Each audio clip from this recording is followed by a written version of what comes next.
Could Uganda give us Africa's next leader for life? As the government clamps down on opposition, Parliament considers extending the presidential age limit.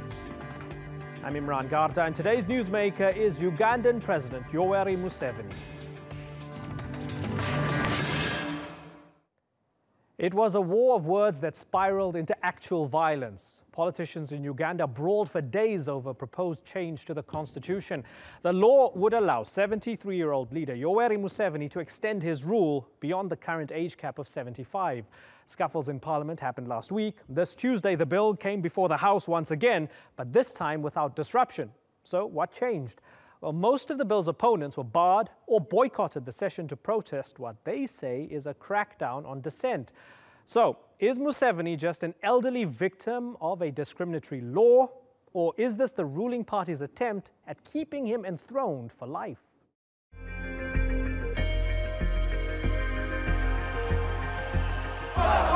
Protests in the streets, a police crackdown, and a brawl in Uganda's parliament that went on for 2 days. At stake is legislation to drop Uganda's presidential age limit, potentially opening the way for one of Africa's longest-serving leaders to keep holding office for as long as he's elected. President Yoweri Museveni has been in power since 1986, and he's now 73 years old. Ugandan law says a president must be between the ages of 35 and 75 to be fit for office. That means when the next presidential election comes around in 2021, Museveni will be ineligible to run. His supporters say that's age discrimination, and the law should be dropped. On the other side of the debate, the age limit is seen as the final obstacle preventing Museveni from becoming Africa's next president for life. And that view is not without merit. Uganda used to have presidential term limits, but in 2005, Museveni changed the constitution so he could continue holding office for a third, fourth, and fifth presidential term.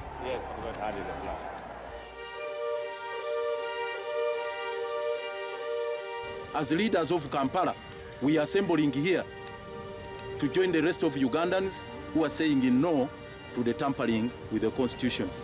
Museveni is a popular leader with high approval ratings, but recent polls indicate that the majority of Ugandans agree with the opposition. Even among those who hold favorable views of the president, more than 70% say the age limit on his office should stand. Museveni's party holds a majority of seats in parliament, and supporters of the legislation argue he needs to stay in office to keep Uganda stable.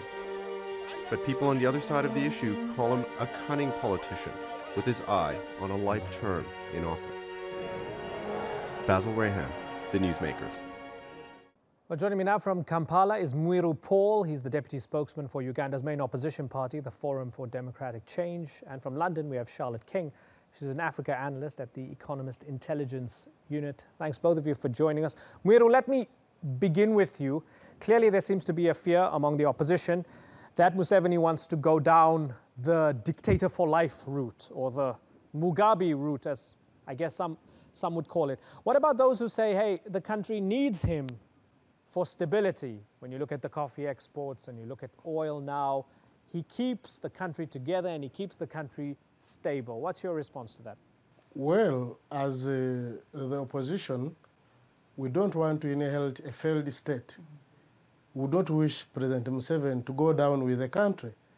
For instance, in the last general election, he promised a middle-income status country, that actually the country will be in the middle-income status.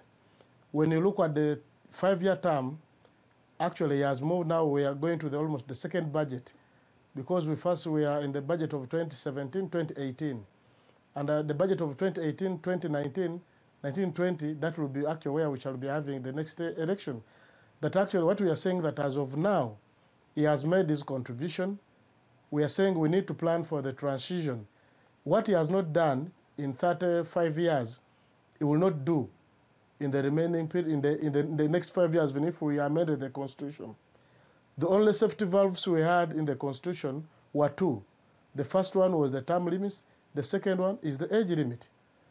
And we expected the president to know and help us in accepting that actually he has made his contribution, he has done whatever he has done, whatever he has failed. We look at the stability of the country in terms of a transition.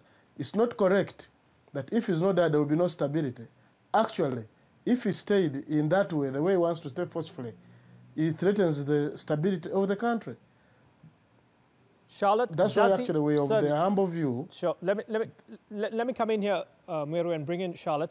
Is it true from your vantage point, Charlotte, that he, at this moment in time, at the age of 73, after having been in power for 31 years, is he now a threat to the stability of his own country?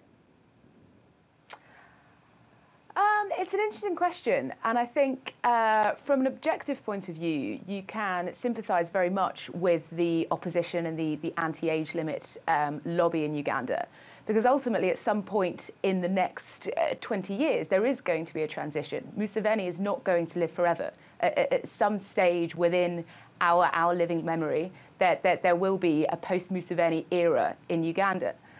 The strategy of the NRM, the ruling National Resistance Movement, is obviously to kick that as far into the future as possible, because they're very wrapped up in this idea that currently Museveni is needed for stability. But essentially, our take on it and logic suggests that all they're really doing is delaying the inevitable.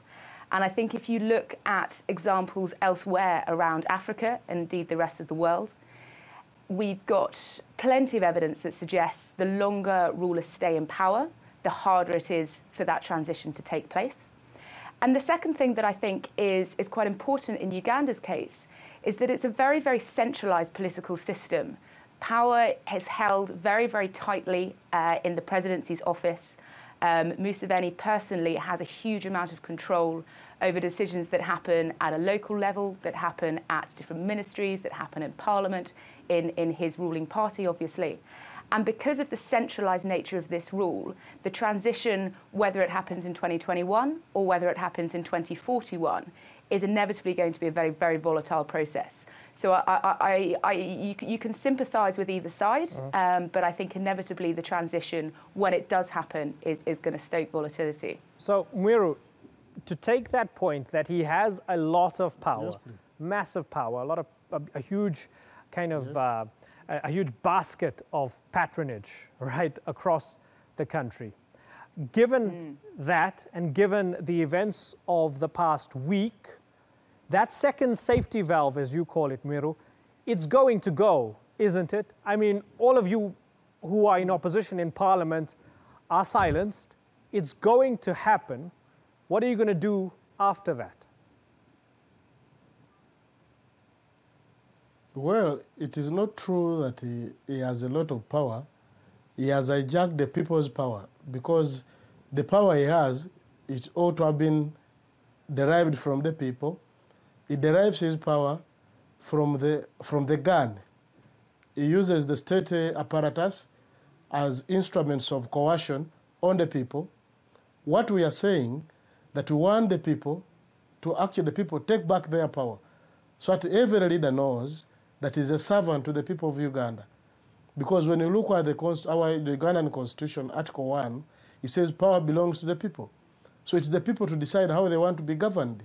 What people are seeing now, that the continued stay of President Museveni into power after the 2016 general election, it threatens the stability of the country, it threatens the economic viability of Uganda, thence chasing away investors, because nobody wants to invest his money in a country where it doesn't see stability. Right. And this is what we are saying, that our work is simple. We are talking to the public, we are informing them that President Museveni has made his contribution. What he has not done, like the oil pipeline, you don't expect to start the next 5 years, like the standard gauge railway to connecting the oil pipeline. The things he has not done, he will not do, because he has had 35 years and he has not done them. What we demand from him is the goodwill to understand that actually this is a country of 40 million people, and therefore he should not look at himself as a country. On the violence, yes, he will use the violence. Certainly. Can I come in here? But it's short term. Yeah, let's talk about violence for a second here, because when we saw those pictures from Parliament, when we saw the scuffles, it was both ruling party MPs and opposition making a fool of themselves, beating each other up, right, in Parliament. Do you regret that it got to people using their fists, because that was the perfect pretext for House Speaker Rebecca Kadaga to suspend 25 MPs, to crack down and to make sure that your voice wasn't heard? So in retrospect, do you regret that opposition MPs didn't maintain their dignity and actually rolled up their sleeves and got involved in basically a big bar brawl? Well, we agree that the sanctity of Parliament had to be preserved. We know for a fact that the ruling of the Speaker, however much we disagreed with it, ought to have been respected, but we only agree to that extent.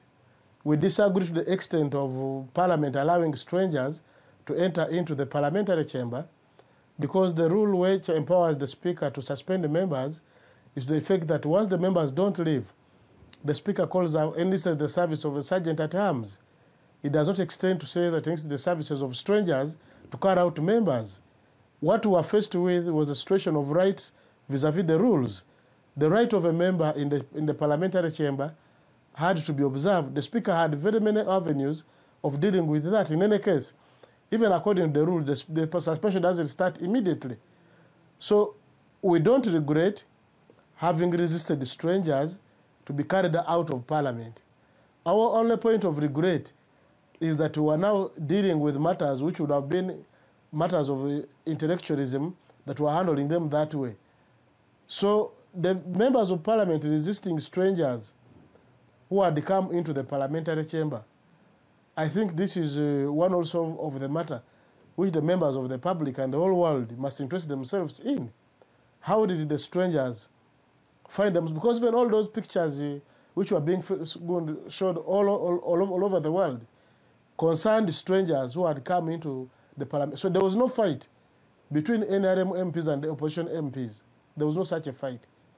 The resistance which was there was when strangers came to the parliamentary chamber and they were carrying away legitimate members of Parliament from the chambers. So we believe that Parliament ought to have done more than that, because there are even members who are not being suspended, who are being whisked away from the chamber by the strangers.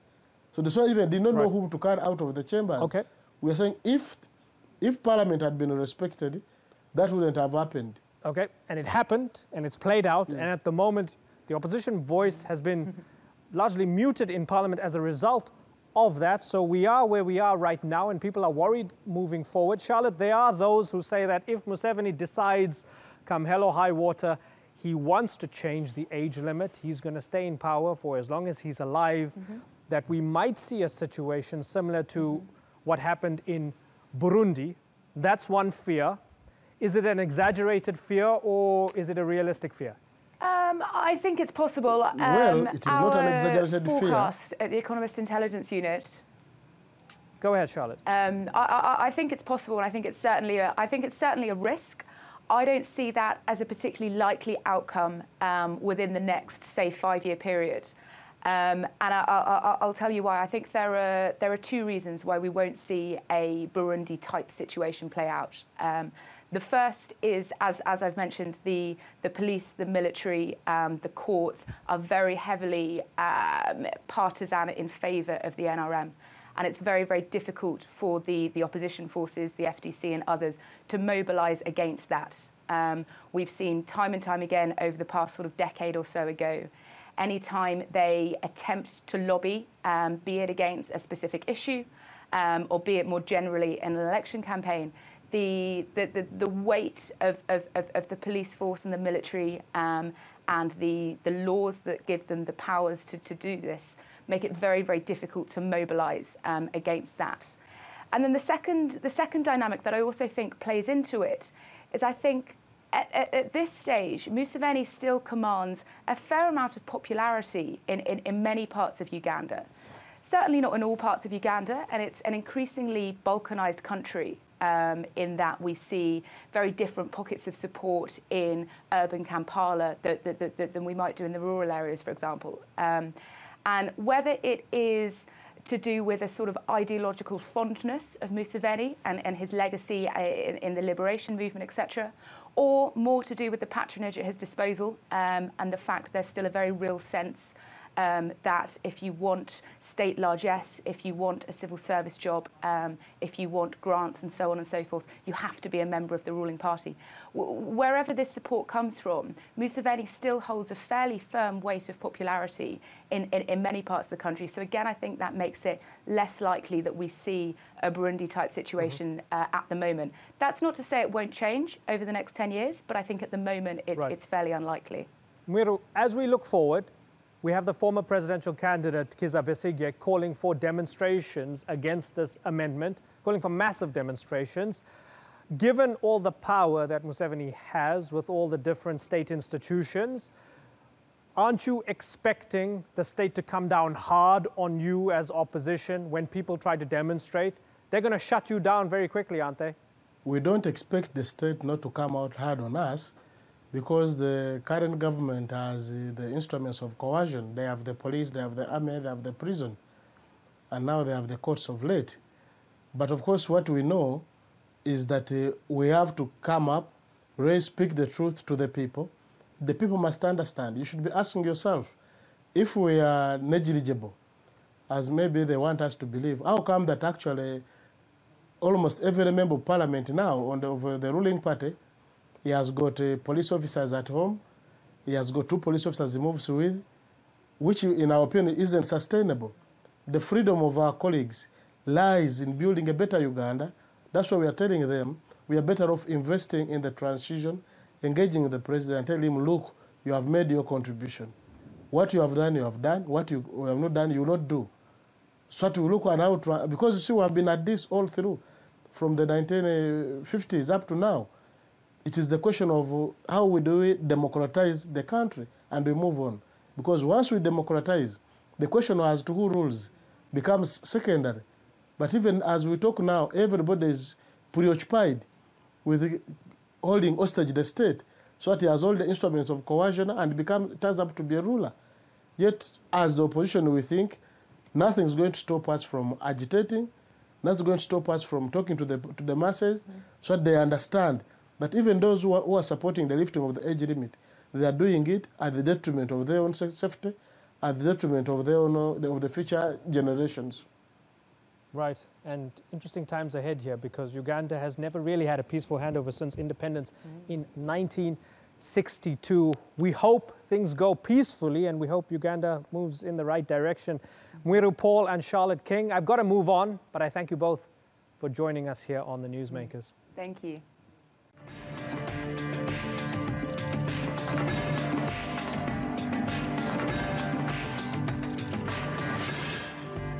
Still to come, when no doesn't mean no. A convicted rapist walks free after an Indian court overturned his conviction. They ruled the woman didn't refuse rape strongly enough. And are we hurtling towards the end of our species? We speak with the historian who argues the human race as we know it will soon cease to exist.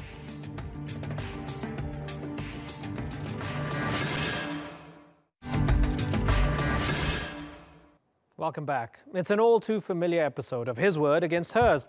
And as is often the case, his word has been ruled to carry more weight. A married Bollywood filmmaker in India had been convicted of raping an American student. But Delhi's High Court now says he's not guilty, ruling the woman refused his sexual advances too feebly. Critics are concerned the judgment sets a worrying precedent in a country with already low conviction rates. It's triggered debate about what constitutes consent. Yvette McCullough reports.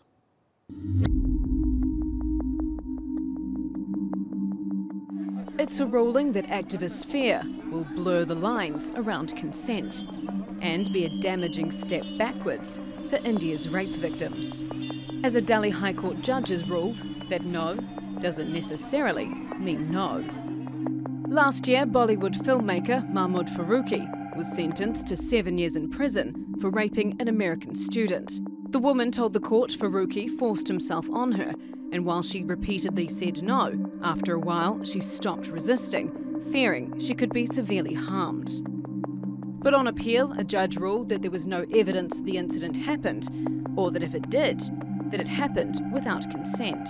The judge's ruling stated that in a case where the parties are well educated and known to each other, it would be really difficult to decipher whether little or no resistance and a feeble no was actually a denial of consent.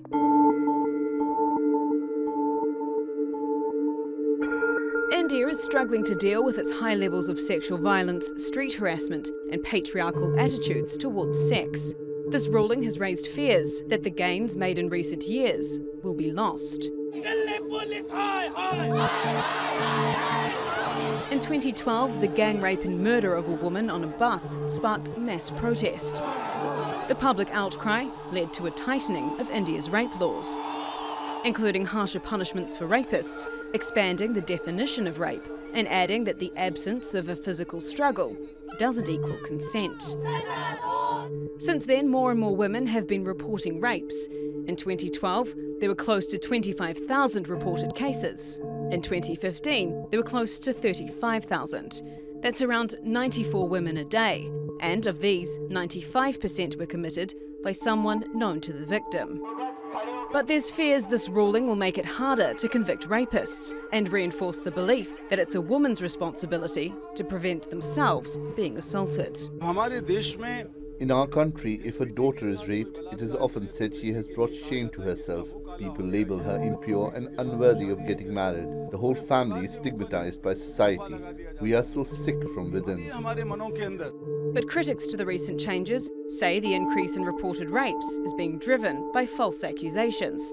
They argue that men are at risk of being blackmailed or having rape accusations brought against them as punishment or revenge. And in cases like Faruqi's, they need to be given the benefit of the doubt. Will this dilution of the definition of consent lead to fewer victims speaking out in India, or prevent them from getting justice when they do? Yvette McCullough, The Newsmakers. Well, joining me now from New Delhi is Nandita Rao. She's a lawyer at the Delhi High Court, where the ruling in Faruqi's case was made. And also coming to us from India's capital is Juma Sen. She's an assistant professor at Jindal Global Law School. I thank you both for joining us. Nandita Rao, let me begin with you. A feeble no doesn't mean no, according to the ruling. Do you believe that Faruqi's acquittal was just?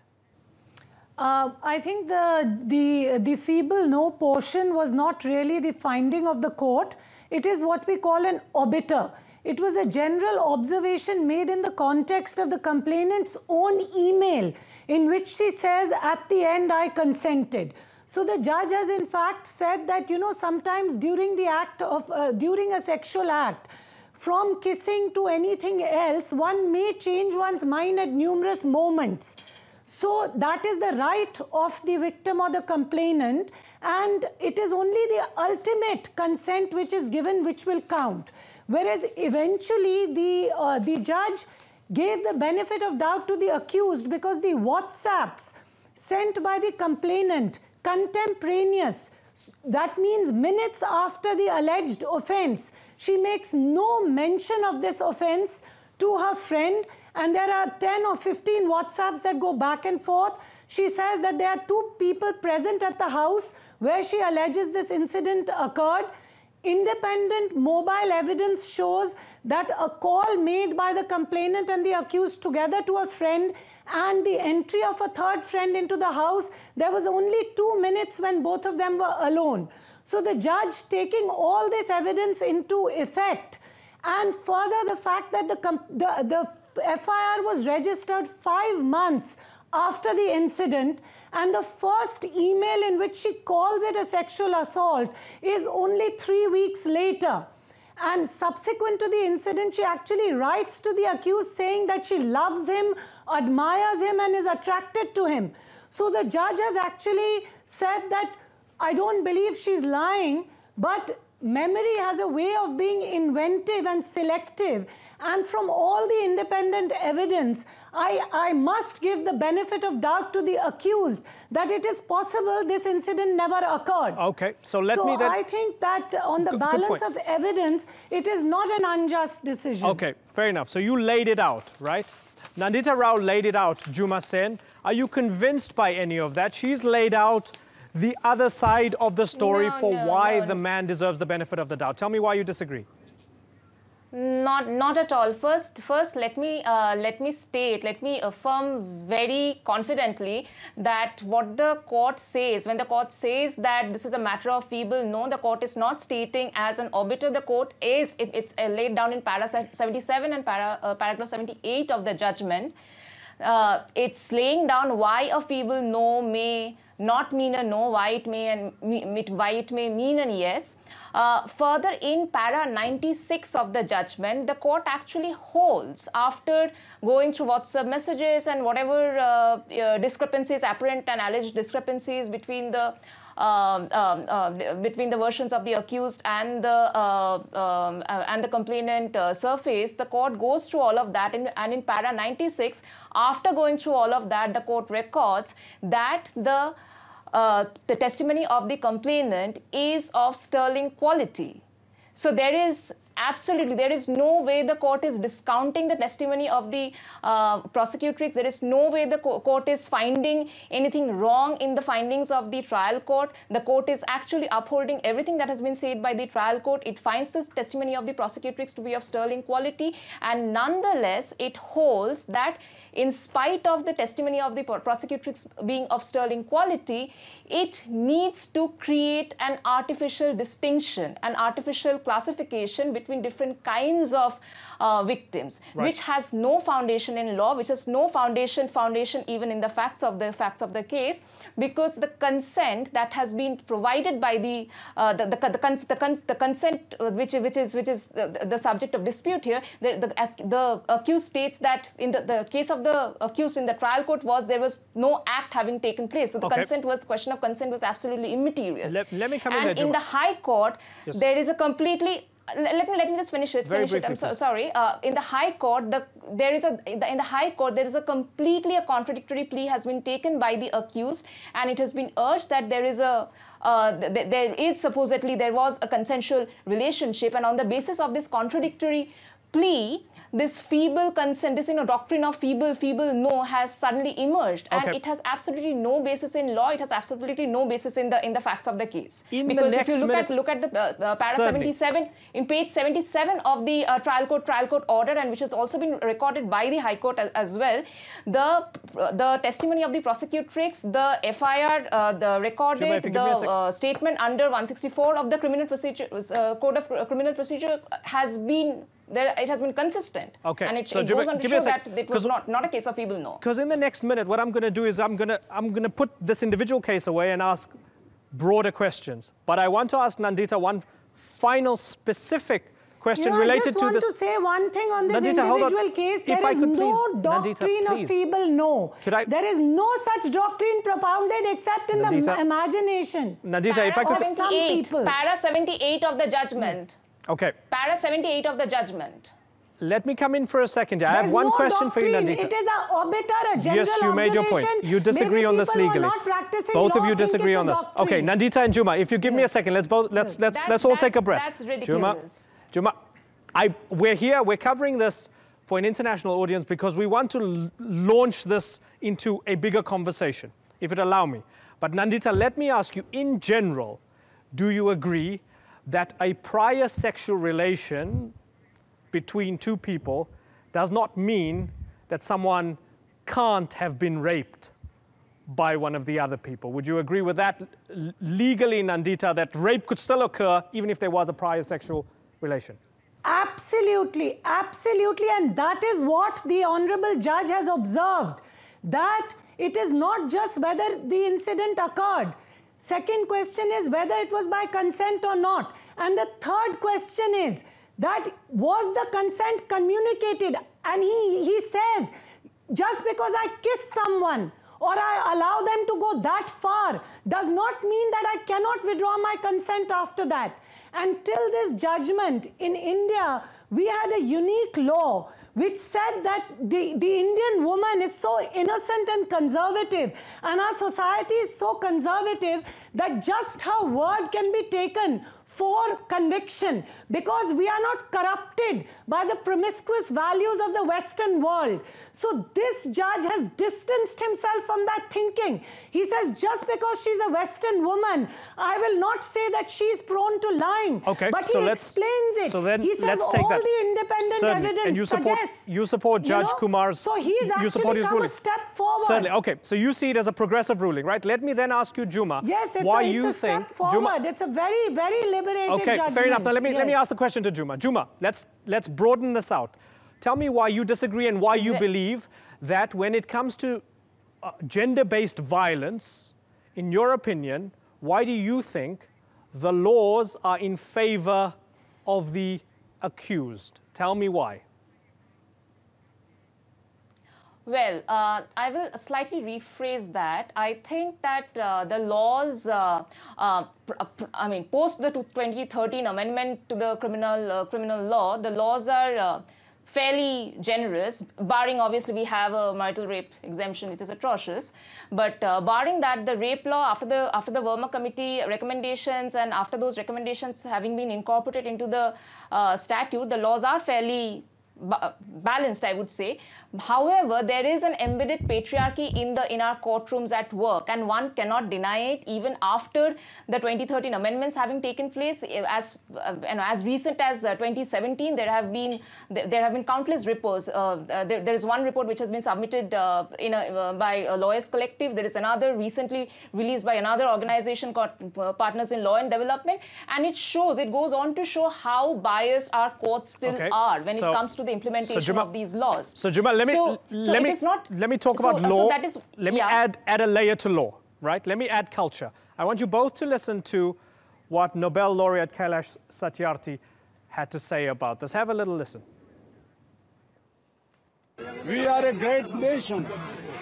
We are the nation of saints, reformers, and people who inspired us. We are not going to allow the rapists and abusers to occupy this space. India must not be ashamed as the land of rapists and abusers. So we are all marching. This is the war on moral epidemic which is growing in our society. I'm curious to know your thoughts on this, Nandita. And if you'd allow me to ask the question fully here. So you could have laws on the books, if you'd allow me to ask the question fully. You could have laws on the books that are fully fair, right? Absolutely. They're just. But what we have Kailash Satyarthi saying essentially is that there's a culture of rape. What we have Juma saying is that there's an embedded patriarchy. Is that true? So I'll reply to your question with statistics. There is an embedded patriarchy all over the planet, not just in India. And there isn't a particular culture of rape in India which is more than in the United Kingdom or in the United States of America. So the statistics are this, that India has one of the lowest per capita rape statistics. Say for every 100,000 people in the United States, it's 66.5. In India, it's 1.6. We have an 8% per capita rape statistic, which is one of the lowest in the world.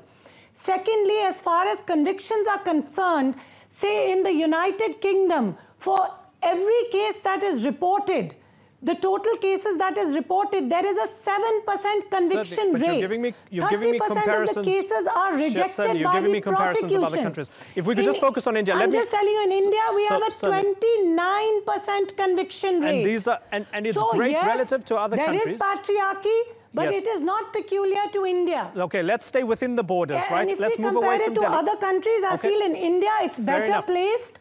We don't want to pick on India, but let's look within the borders. Let me give you another example, Nandita. One more example. Within the borders, move away from Delhi. A Punjab and Haryana court order labeling a gang rape survivor as promiscuous and suspending the jail terms of the 3 perpetrators, right? So you had their jail terms suspended, and the Justice Mahesh Grover and Justice Raj Shekhar Atri said the woman had a promiscuous attitude and a voyeuristic mind. Surely, I mean, you defended the last judge. You won't defend these judges, would you?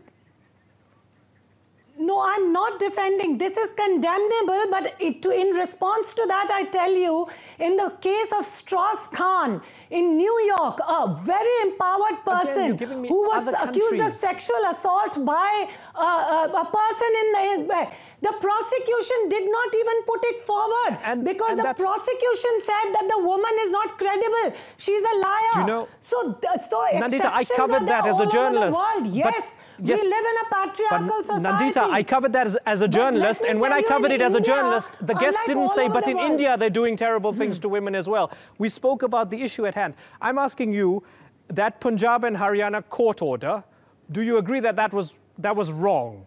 To call a woman promiscuous as a reason for suspending the sentences? I condemn it. Okay. I condemn it. Okay, great. Juma, is there anything that Nandita... condemn it. Okay, certainly, and that's clear. Being promiscuous does not mean that you can be raped. Okay, is there anything that Nandita has said, Juma, that has convinced you that the issue is a bit more nuanced than you I just want to say one very quick thing. Let's bring in Juma and then you can come in. Juma, anything Nandita has said from what you've heard in the past 15 minutes that has convinced you that there's more nuance to this? No, it hasn't convinced me. And as far as all these comparative analogies go, I think I would first clear and clean my own house before concentrating on my neighbor's house. So as far as rape cases and rape statistics goes, I'm not going into the conviction rate, etc. Because if you look at NCRB data, for example, there is data and there is interpretation of data. So that requires a lot more nuance, and that's only where the nuance factor comes in. But as far as the judgment, and I wanted to flag this out because she said she very vociferously argued that this is all of this feeble no means obiter, and this is not really what the judges say. And I think that's like, pardon my language, but I think that is completely absolutely bollocks. Because if you look at the entire judgment, if you take a reading of the entire judgment, and if you look at the last two or three paragraphs, where suddenly the judge comes to a conclusion that there is a doubt, there is a reasonable doubt, but before the judge concludes that there is a reasonable doubt, the preceding paragraphs have absolutely no bearing, no relationship to that conclusion. So what do you call that? So therefore that means that whatever the judge has argued before that, whatever the judge has reasoned rather, before that, including paragraph 77, 78, 96, those are not merely there are 10 paragraphs which reach to that reasoning. As observations. No, 96. Please read 96. Please read 96. What does 96 say? 96 says that the testimony of the prosecutrix is of sterling quality. Read the other 20 paragraphs. There is no 100. And the I have read the other 20 paragraphs where the judge. I have read the no. How she loves. Oh, I have read the. I have yes. I have read. Can I come in? No, and please read. Please read 96. Please read 77, 78, 46, 47, 48. I have to come in because please read these paragraphs and please let me. Juma and Nandita. Please let me speak. Certainly. Hold on. Juma and Nandita. I think this conversation is unfinished, but we've pushed our time over the limit. I have to move on. I hope we can get you both on the program again in the not too distant future. But I thank you for coming on the Newsmakers and having this important conversation. Thank you very much. Do you ever get the impression that we're on the verge of catastrophe? Well, now the news media may share some responsibility for playing on that fear, but when you look at events around the world, it's sometimes hard not to think that we might be pushing ourselves to the brink of extinction. From man-made climate change to the threat of nuclear war, there seems to be plenty of evidence that we might be our own worst enemy. Israeli professor Yuval Noah Harari has charted our history as a species from our humblest beginnings until today, and now he's tackling the future. Thanks to new technology and artificial intelligence, will we achieve near immortality, or is the future for the human race a bleak one? So to discuss how we got here and where we're headed, I'm joined by the professor himself, Yuval Noah Harari, in Tel Aviv. He's the author of the best-selling book, Sapiens, A Brief History of Humankind, as well as Homo Deus, A Brief History of Tomorrow. Great to have you on the Newsmakers. Thanks so much for joining us. Let's talk a little bit about Sapiens and how we got here, because you chart our history as a species. That history is quite disquieting in many ways. We have done some terrible things to each other and the environment to get to where we are. Do you find it difficult to do that as a historian, because there might be some who say, well, that is then an apology for colonialism or imperialism or all the terrible things that happened along the way. No, I think my job as a historian is not to excuse or apologize all the terrible things that humans have been doing throughout history, but rather to understand these crimes and these problems in order, hopefully, to make better and wiser decisions in the future.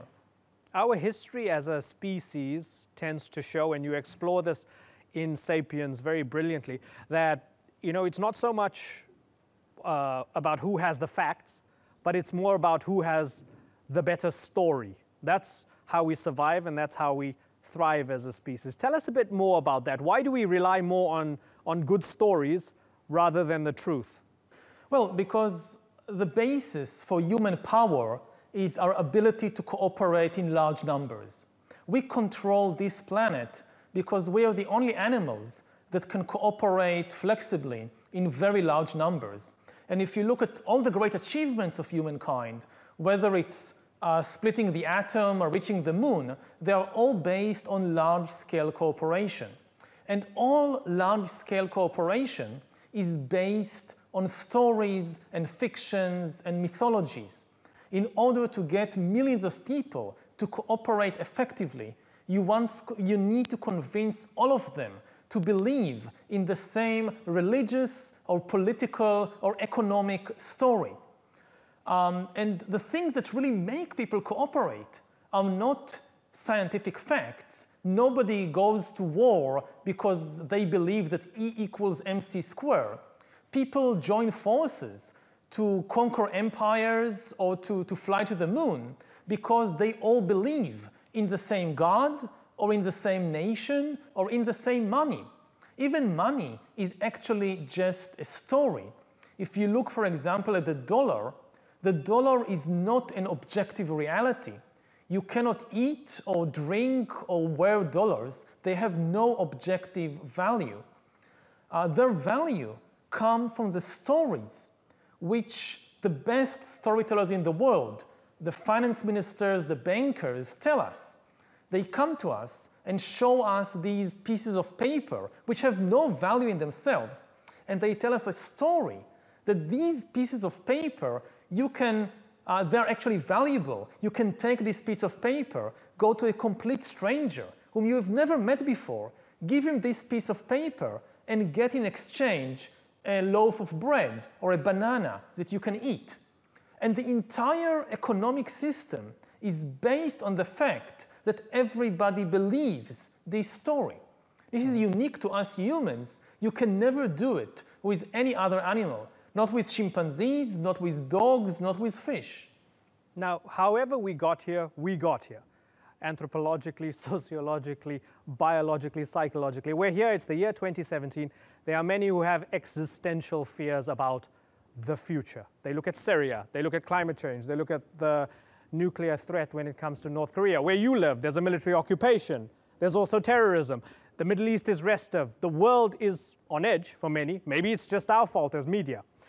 But I wonder, as you look forward, and you've written a book looking forward now about the species, are we in trouble right now, or is this just business as usual, and is it normal for us as a species where we are right now?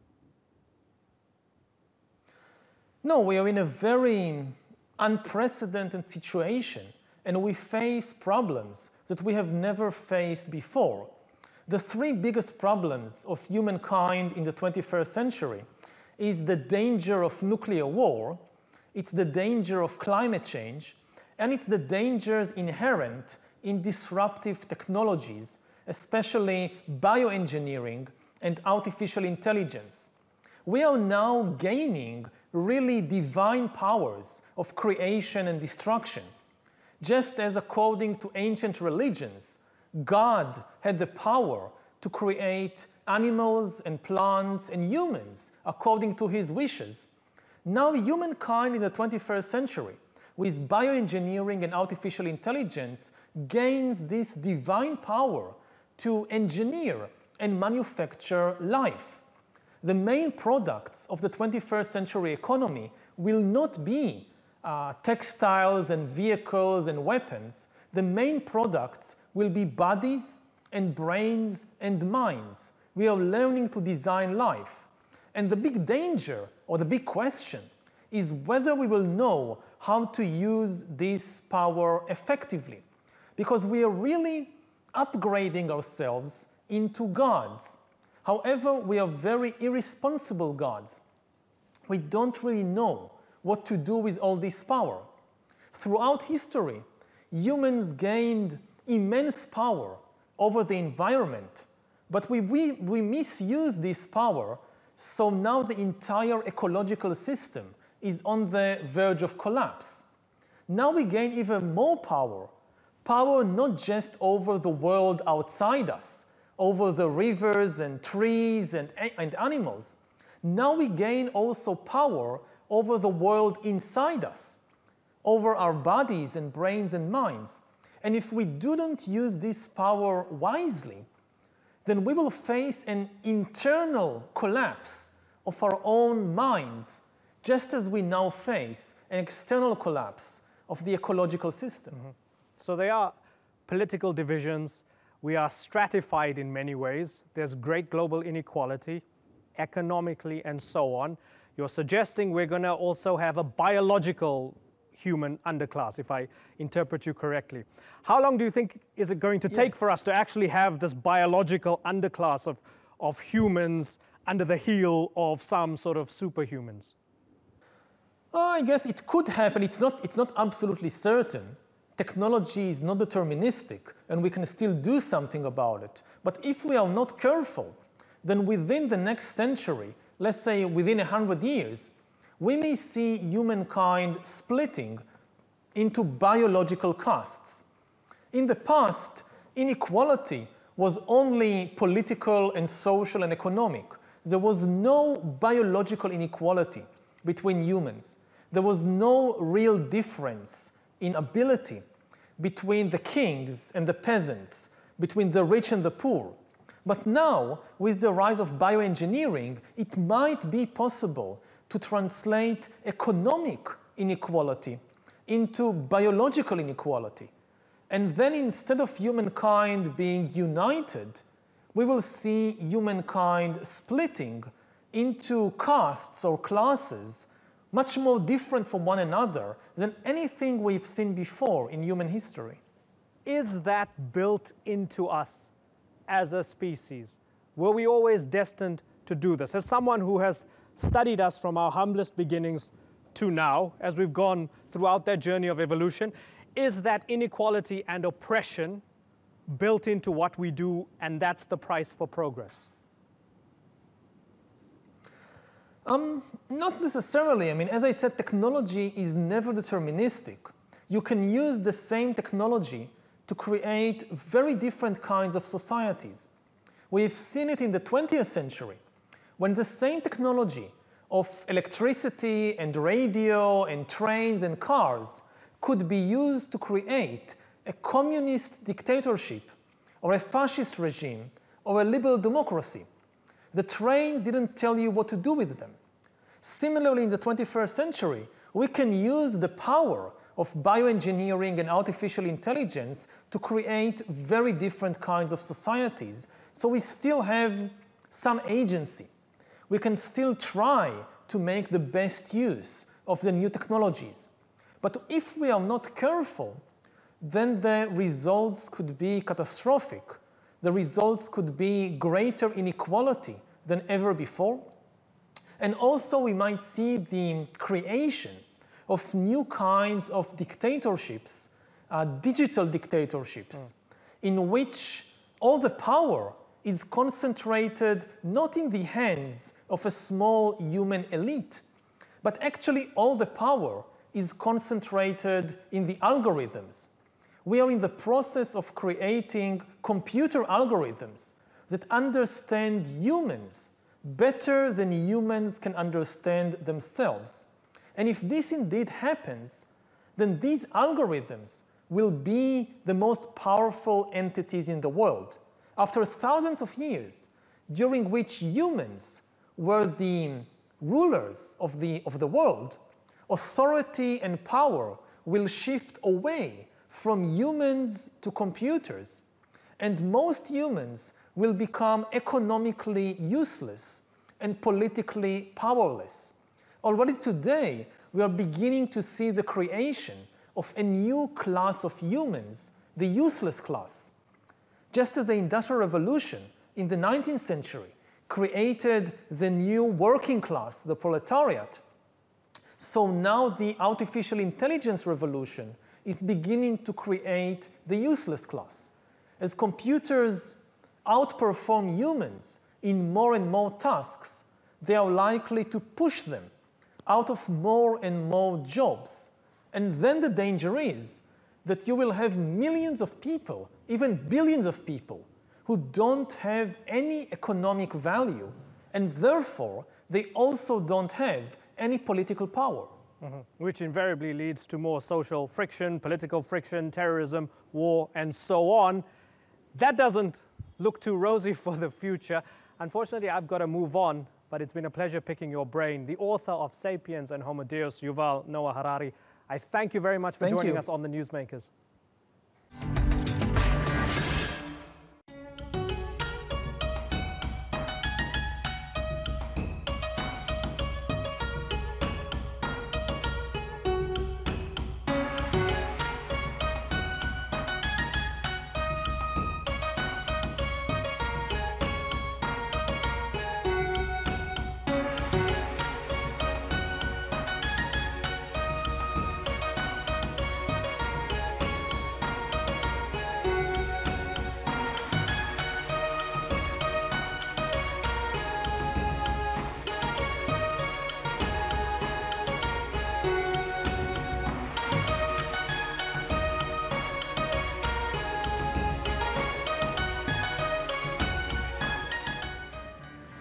And that's all for this edition of the Newsmakers with me, Imran Garta. Check out more of our stories on YouTube, Facebook, and Twitter. Remember to like, follow, and subscribe. Until then, thank you for watching. Bye-bye.